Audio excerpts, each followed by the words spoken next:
was just talking about our panel. They have been with us all evening long, on the air, on television, on the air, digitally speaking. Pam Rocker sitting closest to me, activist, speaker, director with Affirming Connections in Calgary. Mel V in the middle, an artist and volunteer with the Canadian Cultural Mosaic Foundation. And Amber Ruddy, a business advocate and director with Council of Public Affairs.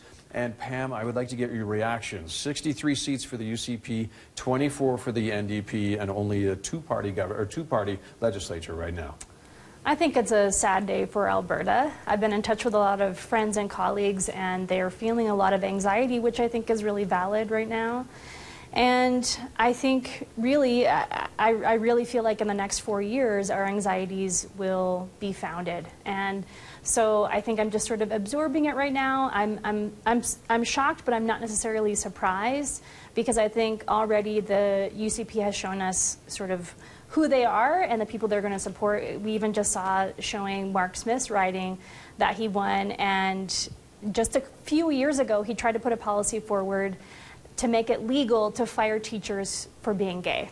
So that's the kind of thing that we're going to be dealing with. And I guess, you know, what I'm thinking too is to just let people know they're not alone if they're feeling anxiety. We're still going to be fighting the good fight and doing great work. And this is just going to be another thing that we're going to have to push up against to make sure that we're here for the people who need us most now. Okay, Mel, how about you? What's your reaction with the results tonight? I'm beyond furious right now. I'd like to thank the people of Alberta for showing me how little this province cares about LGBTQ rights, about the rights of poor and working class people, racialized people, immigrants, refugees, newcomers. Here's a stat I want to throw out there. LGBTQ youth, particularly trans and bisexual youth, are 4 times more likely to either attempt or commit suicide.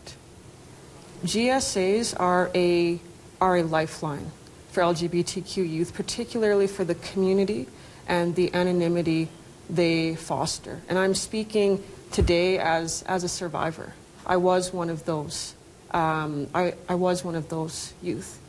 And to see how little this province cares, and how my voice, the voice of LGBTQ people, particularly racialized LGBTQ folks, is not represented at all politically. I feel very much so that I do not have a voice in politics right now. I am so furious with this province right now. I was born and raised here in Alberta, in these very prairies here. And to know that my fellow Albertans chose the economy and jobs, often on false promises of improving the economy, on sometimes baseless claims, and how that is more important than the life of myself and so many others. Thank you, Alberta, for showing me exactly who you are. Okay, and Amber, yourself, with the results, I know you're quite clearly pleased with what's happened this evening. Well, as much as some people have tried to make this about identity politics, this is really about jobs, the economy, and pipelines. And that was the ballot question that clearly that won the day. And the fact that we have now a majority UCP government, I think there will be movement on a lot of these files in terms of getting the economy going. Obviously, there has been a difficult economic situation with the oil and gas situation, and nobody's blaming that on our former premier. But what we are saying is that there have been challenging times made worse by poor public policies that have stymied pipelines, that have made it difficult to do business, that have had investment fleeing.